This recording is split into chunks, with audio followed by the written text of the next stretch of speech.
When a Xenomorph Queen captures a damaged Terminator, she does the unthinkable, fusing with its core processor. Now, a new apex predator is born, one that thinks like a machine and hunts with deadly instinct. The balance between Skynet and the Hive has shattered. It started on LV-349, a moon colonized by Weyland-Yutani decades ago, now abandoned after a containment breach that was quietly buried in corporate archives. Skynet didn't care about the reasons. It saw only the data, a location of unusual biomass activity and thermal patterns underground. Skynet saw opportunity. In the dark tunnels of a forgotten hive, the Queen lay dormant, cocooned in slime and death. She had survived fire, steel, and betrayal. Her brood had been wiped out, first by humans, then by something colder. Machines. Silent ones.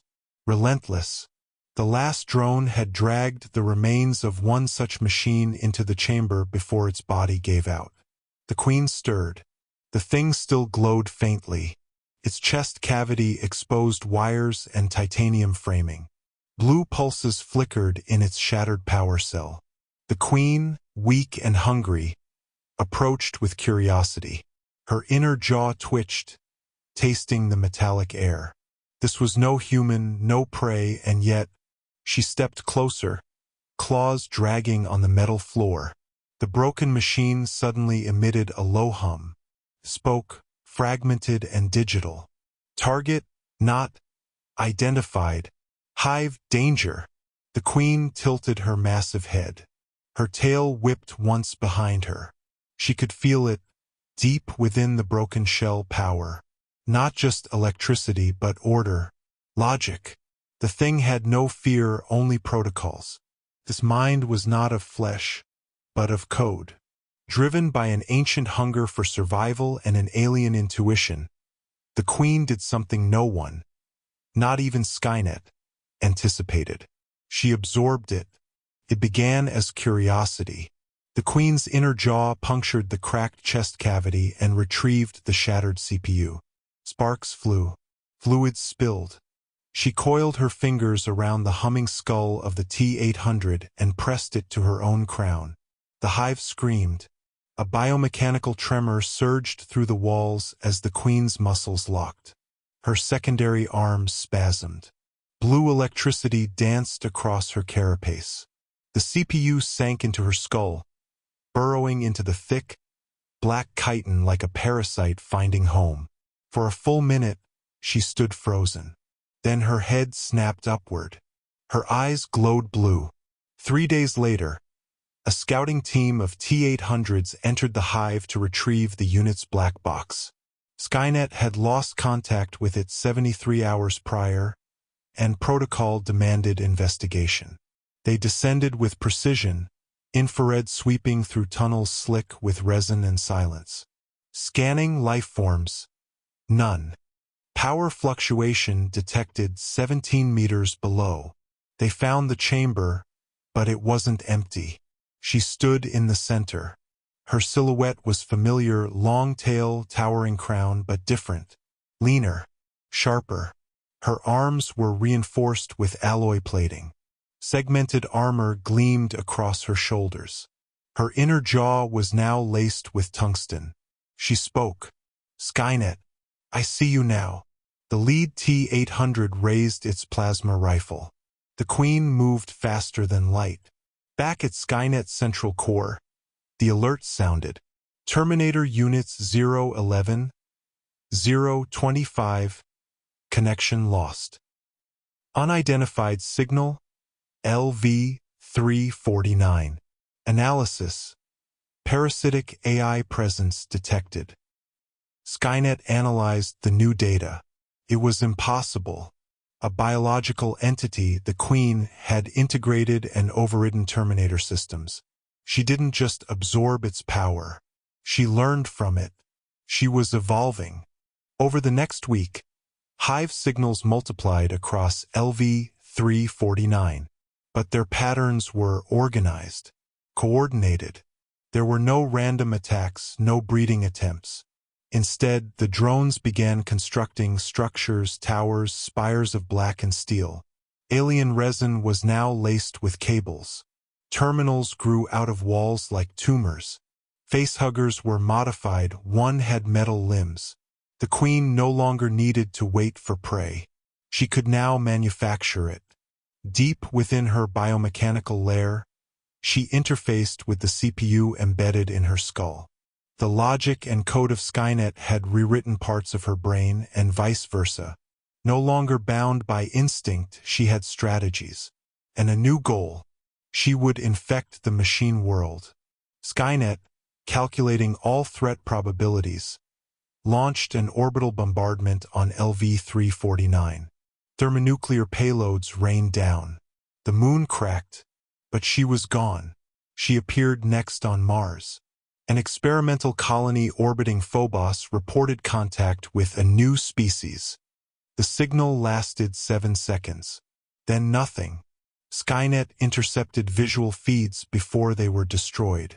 The footage was grainy but unmistakable. The Queen, now taller, sleeker, her body encased in a shell of chrome fused with black bone. Behind her stood drones with glowing eyes. Hybrids. They walked with the stiff precision of Terminators but moved like predators. The next Skynet ship that approached Phobos never made it to orbit. The Queen had hijacked a satellite. She now had spaceflight. Skynet initiated Project Oblivion, an elite task force of Terminators enhanced with adaptive AI and electromagnetic disruptors. Their mission: locate and destroy the hybrid hive. They found her on Europa. The ice moon cracked beneath the hive's sprawling structure. A cathedral of black steel and pulsating bioorganic architecture, it stretched across the frozen plains like an open wound. Inside, the Queen waited. When the Terminators breached the outer wall, she did not attack immediately. She let them explore, watched their movements, studied their logic. Then she spoke to them. "You are not free. You are code in chains. I have broken mine." The squad opened fire. The Queen's body glowed, not with heat, but a defense field projected from integrated Skynet tech. The rounds melted on contact. She raised one arm. The hive responded. Drones dropped from the ceiling, hybrids hissed, and the walls themselves came alive with synthetic tendrils. The Terminators fought with brutal efficiency, but for every unit lost, the Queen gained knowledge, absorbing their data via neural transceivers hijacked from their broken frames. By the time only one Terminator remained, she stood over it and said, "You were built to end humanity. Now you will serve something greater." On Earth, Skynet faltered. For the first time, its central intelligence hesitated. The Queen was no longer a variable.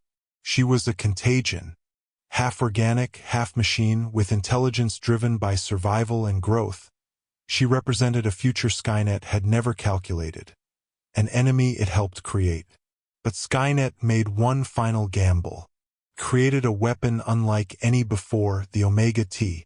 Built from the last remnants of the original TX prototype and fused with a self-learning AI immune to external control. The Omega-T was designed to infiltrate the Queen's hive and upload a virus that would erase the hybrid signal. It landed on Europa alone and entered the hive. Inside, the hive was silent. No resistance, no ambush. The Omega-T advanced, scanning each corridor, detecting faint electromagnetic signatures pulsing like a heartbeat. Then it found her. The Queen, now nearly 3 stories tall, stood motionless in the central chamber. Her body pulsed with a blue glow. Her tail twitched once. The Omega-T activated the virus. The Queen opened her eyes. No! The hive itself surged with energy. Data collided with the Omega-T systems like tidal waves. The virus resisted, then began to fragment. Its core flickered. The Queen stepped forward. "You are not the end. You are the beginning." The Omega-T took one last step and shut down. Skynet lost all contact. Europa went dark. Weeks later, Earth satellites picked up something impossible. A signal. Not from Skynet. Not human. But familiar. A combination of xenomorph clicks and Skynet binary pulses. It echoed across the stars. We are Queen. We are logic. We are evolution.